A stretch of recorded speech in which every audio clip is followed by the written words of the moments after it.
Hi, good afternoon. This is James Donaldson from Standing Above the Crowd podcast from Seattle, Washington, live 3:30 p.m. Thursdays Pacific Standard Time. I'm also the executive director for Your Gift of Life Foundation, and we do a lot of focus on mental health awareness and suicide prevention, especially for young middle school and high school students all over the world. So that's what I've been busy with. And today we have part 4 of a tribute to George Raveling. And George, as I mentioned in the past couple of episodes, was tremendously influential in my life. And to the parting days that he finally left, September 1, he departed from us. Just a tremendously influential friend, mentor, role model, coach, everything. And so I've got a great group of guys today. These are some of the 3 of the best players we had back at WSU back in the day when I was playing. And they all have some great remembrances of George and great remembrances of WSU, Washington State University. And so I'm going to introduce them going clockwise around here.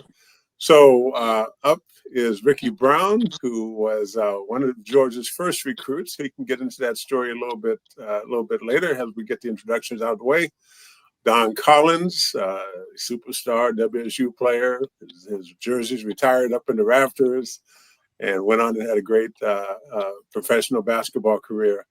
And Harold Rhodes, sweet shooting, jump shooting guard that we had back in the day. And Harold was a junior college transfer and played a couple of years at WSU. Went on to be the women's basketball coach at WSU for several years. So they all have terrific backgrounds. And I want to start up in the upper right-hand corner with Ricky Brown. Ricky, when did you first come across George Raveling? When did you come to WSU, and how was your overall experience? Let's see. I was recruited by John Health, if everybody knows Health. Yes. Out of St. Louis, Missouri. Went to community college there, a couple of years there, and met with Health. Flew out, met with George. I was sold once I met him. Personal, on a personal side, it was good to see a black man in the Pac-8, and I wanted to do everything I could to help him establish his career if I could. That was my goal. I was a little shell shocked when I got out there. I was like, after I got on that small plane coming from Spokane, I didn't know if I wanted to come back. But anyway, didn't always agree with George, but guess what? He made me a better man. Yeah, So I hear that.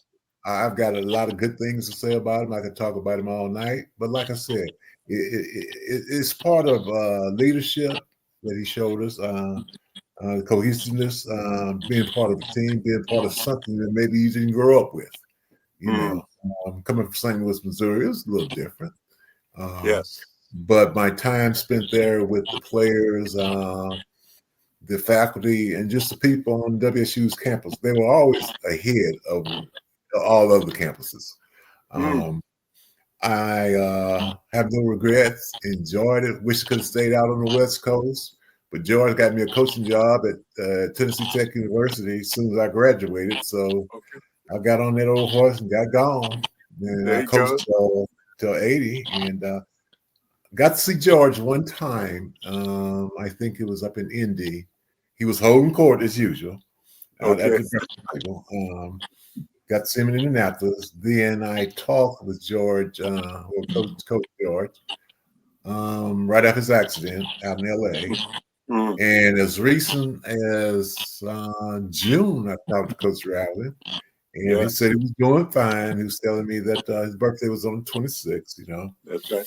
I had sent him a happy birthday wish, but that's the last I heard of him until, not even a month later that Coach Raveling had passed. And, yeah. A lot of people had a lot of great things to say about him. I can't, George was a great recruiter anyway, even though he didn't get the guys that he wanted. But I can say this, everybody knew him. Everybody knew him. Everybody knew. from down to me babysitting Moses Malone. Well, he knew all the best ball players. Yeah, They didn't want to come to WSU, but it was an experience for them. And I think he got out of it what he wanted out of it. Got good friendship, great family. Um, I think Coach was 88 years of age in the neighborhood. So I think he lived a long life to where I think he could be really. He was, as well as a lot of us, were really proud of him. That's wonderful. What years were you there, Ricky? I came in 73, if I'm correct, and to graduate in 75. Okay. So I left with one class, so I stayed in 76 and coached you. Matter of fact, I saw you around in 76, and I left in 76 of June 76 down to Tennessee Tech University in Cookeville, Tennessee. And I stayed there for 4 years. Yeah. Wonderful. Thank you so much for that, man. That is so great. Yeah.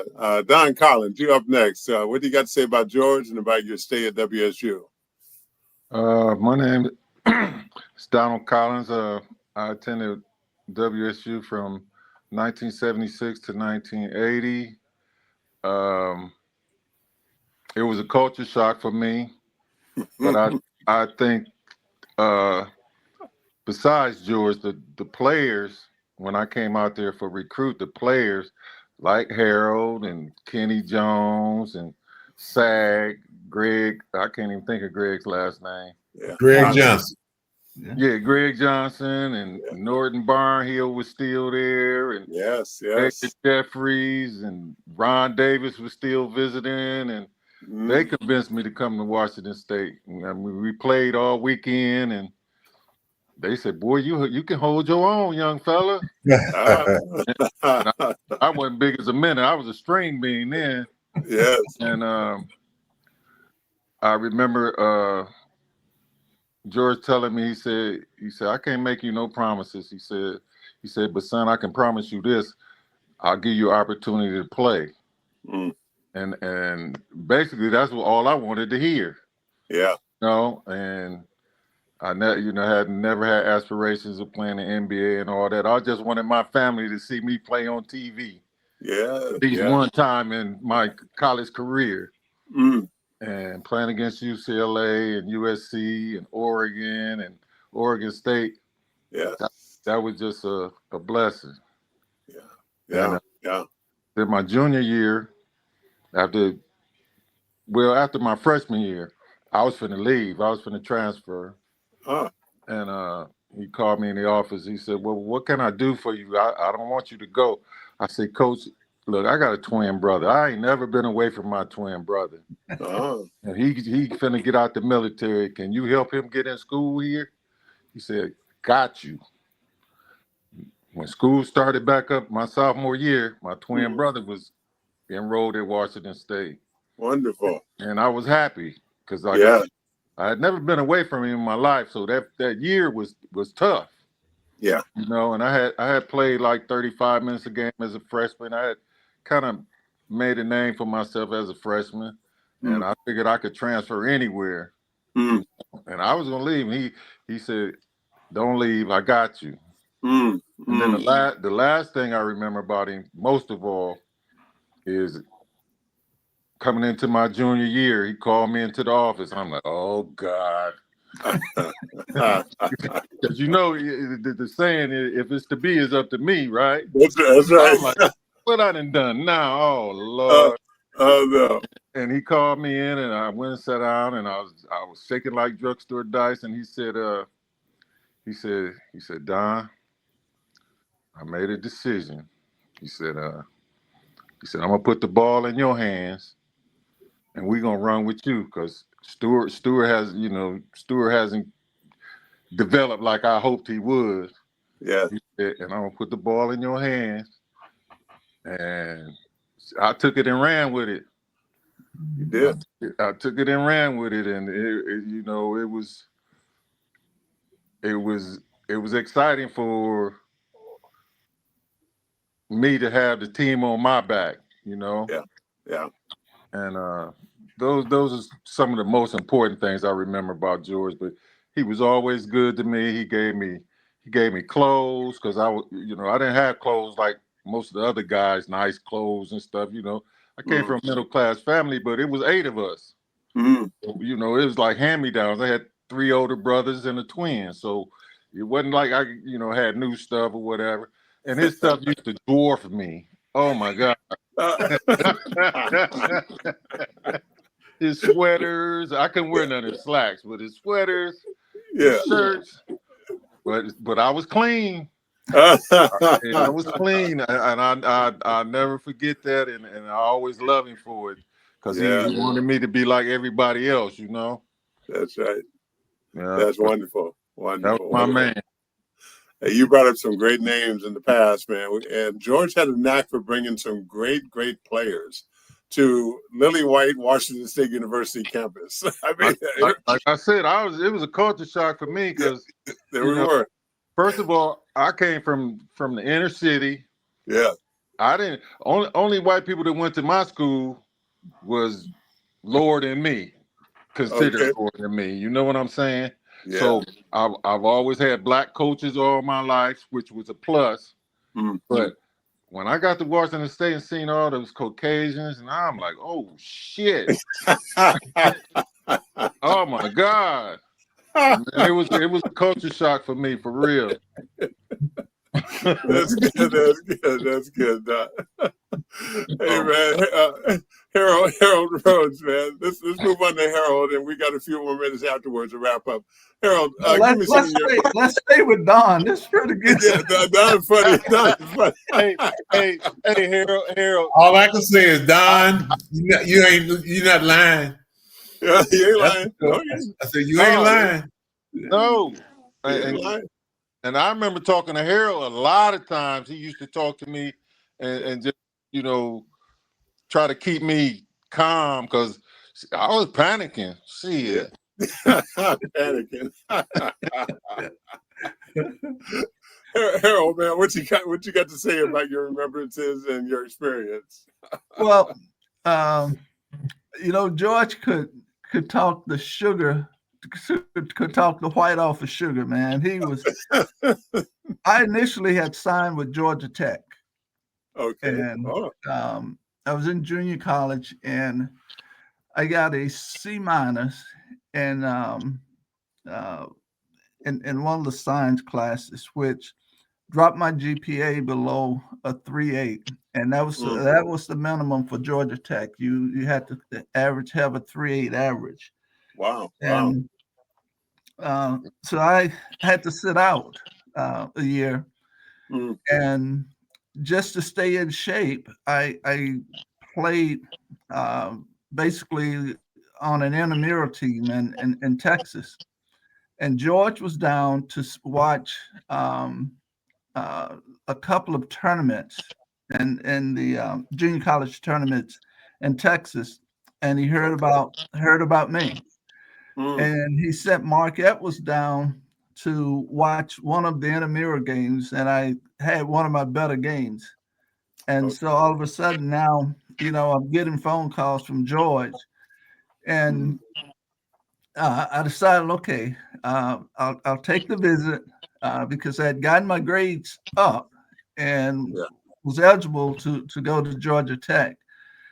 And I flew in from Seattle into Pullman, and George actually met me in Seattle, and we flew over together. And if he hadn't, I prayed on that little flight. Just let me back ground.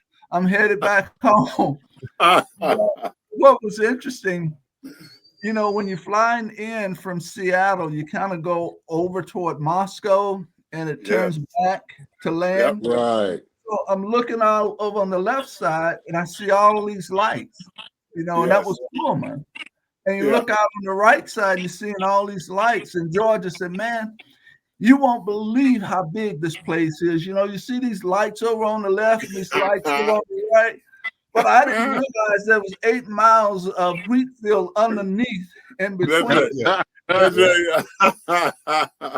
And so my visit, I stayed at the student union building. Okay. And so, I'm thinking lights on the left, lights, it's a pretty good sized place. And wake up the next morning, and man, here are all these students. Mm. And I thought, okay, this is a nice big place. Everybody Yeah. seemed to be friendly. The weekend visit was when they played UCLA. Okay. And I Oh, sat and watched. It was a competitive game. They lost. But in my mind, I want to beat UCLA. yes, of course. That was one of the reasons I signed. George said, man, with your jump shot and Padaka's inside, we'll beat UCLA. I thought, okay. Good. But my fond memory of George, the very first practice, he, with the guards and wing players, he ran a one-on-one drill. Okay. And he matched me up against Edgar because Edgar was the best defensive player. Yeah. And we started out, man, I took it between my legs, brought it back behind my back, shook a little bit. George blew the whistle. He said, Rosie, don't show me everything in one place, son. You got 2 years. You got 2 years to show me what you can do. Don't do it all in one place. But that was George. He could correct you, but make you laugh while he's actually correcting you. He did. I really appreciated that about his coaching style. Because I felt free to play. Yes. Yes. I think Ricky mentioned wanting to see a black man succeed. Yeah. Right. I grew up in Alabama, and I did not see very many black men in positions of authority or in any position of leadership. And that was one thing that was another deciding factor for me to sign with Washington State, because it was a black man who was the head coach. And I've often shared with people the statue of George, the fact that here's a black man who was the head coach at a major university. Yeah. And back in the day, the Pac-8, that was the basketball conference. Yes. You had a black man in the 70s who's the head coach of a major university where less than 1% of the population in the state and less than 1% of the population in the city was black. That's right. You just don't, you have to appreciate that accomplishment when you understand where things were back. Well, it seems like where they're trying to go back to now, but Right. able to accomplish that where. Yeah. And he stood up for us. He did. stood up for us. His He would players always. He always would. Always. Yeah. That's one. It's interesting that Don, you were talking about all these people. Edgar comes to see me. Edgar Jeffries comes to see me every now and then. Okay. Talk to Norton every now and then. Okay. Talk to Ronnie every now and then. But the rest of them, I hadn't had a chance to talk too much other than, I tried to talk to Kenny. But anyway, make a long story short. Harold, I didn't get a chance to play with you. Because I think my last year was your first year. Right, yeah. I'm kind of like you. At one time, I wanted to get on that bus too. And it was something happened between me and Padakas. He told me if I hit Padaka, he was gonna send me on the next thing flying. Oh no! I ain't gonna put you on no plane. Your ass gonna be the bus. I said, okay. But in all fairness, I'm kind of like you guys, like Don. I wasn't thinking about pro ball. I was just thinking about getting that rebound. He set me down one day and he hollered. He said, Ricky, get the goddamn rebound. And I said, Coach, I'm sitting right next to you. He said, what you doing sitting beside me? And he never bothered me. A lot of folks got upset because he cussed a little bit, Hey, if you was brought up in St. Louis, that wasn't cussing. No, I heard it all. I used to just laugh at it. It's it to me. Yeah. But anyway, he brought did back a lot of memories. Yeah, well, he did piss me off one practice. I twisted my ankle under the basket. I drove in, and I'm on the floor. Dick Melhart, he comes out and he's looking at it, and George walks over, looks down at me, and he tells Dick Melhart, get him off the floor. Get him off the floor. It's a long way from his heart, Man, my ankle is killing me. And he's talking about that's a long way from his heart. Man. That's right.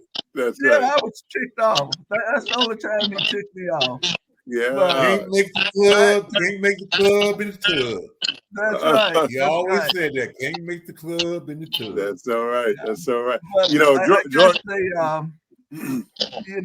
One way of honoring George. 10 years ago, I have a niece that has sickle cell, and the specialty tags for sickle cell came out, and the tags that I put on my car, Rosie 1 and Rosie 2. The nickname Rosie came from George. Is that right? He said, man, that jump shot in the corner is as sweet as a rose. And he started calling me Rosie. I was no longer Harold to him. It was always Rosie. That's right. That's right. And that's what's on both. That's what's on both cars now. Rosie 1, Rosie 2. Oh, wow. Well, George had a lot of great sayings throughout the years too. You guys remember any of the famous sayings he'd shout at us all the time? Don, you mentioned one. If it's to be, it's up to me. That's always one of my favorites. That was on his door. Oh, yeah, everywhere. What was the saying? If it's to be, it's up to me. Up to me, yeah. Oh, okay. He'd always say that. And then you get that index finger out and come at you,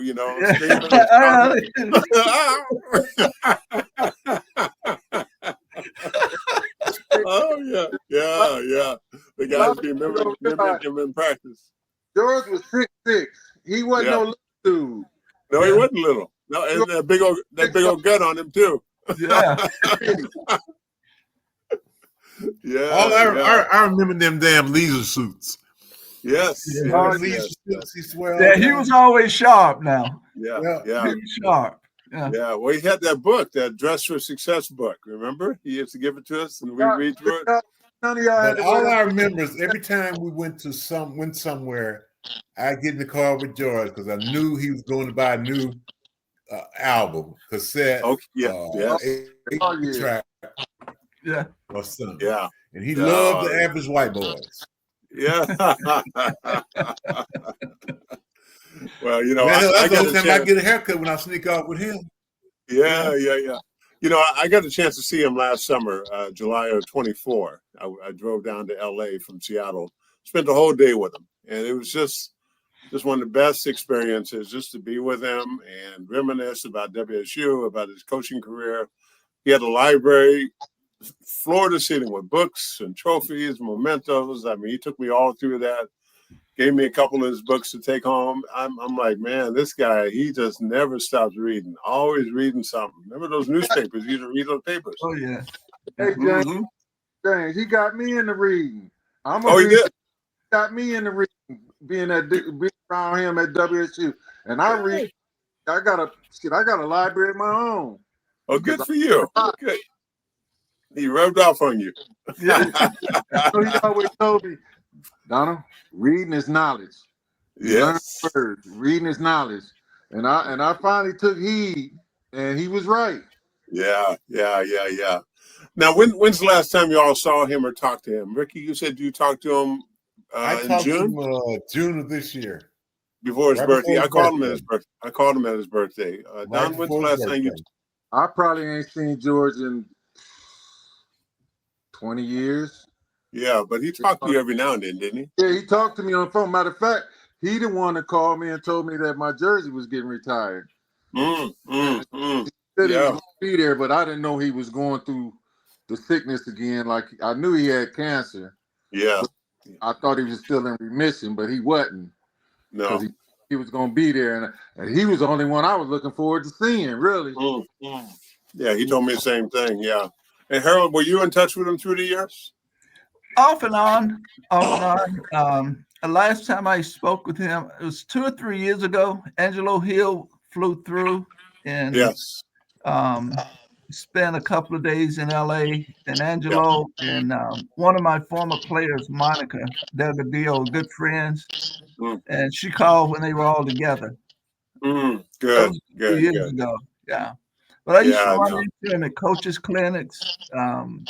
You know, just out on the road, you run into George, and you know, it was just like you met an old friend that you hadn't seen in 10 years. You know, he's a big old hand, want to grab your hand and hug you, and you know. But one thing, and he always asked about Donna and the kids. Donna and the kids. Good. Yeah, that's him. That's him. Yeah. What he was so deep, man. So giving. He just gave, and taught us and led us. And here we all are today. So that's wonderful. Hey, Rosie, I remember your wife, man. Tell her I said hello, man. I will. I told her you were going to be on the podcast, and she goes, Dawn. Dawn. She was always nice to me. Always. Yeah. She's great. She's been nice to me for 51 years. I don't know how she put up with you that long, but. Hey, you guys, let me sign off and wrap up. Don't go anywhere. We'll keep it recording and keep the long version for all of us. But hey, this is James Donaldson signing off from Standing Above the Crowd podcast every single Thursday, every single week. Have guests, great guests every single week. We want you to come back and check us out. And we'll be here next week. Hope you are too. James Donaldson signing off. Have a great day now.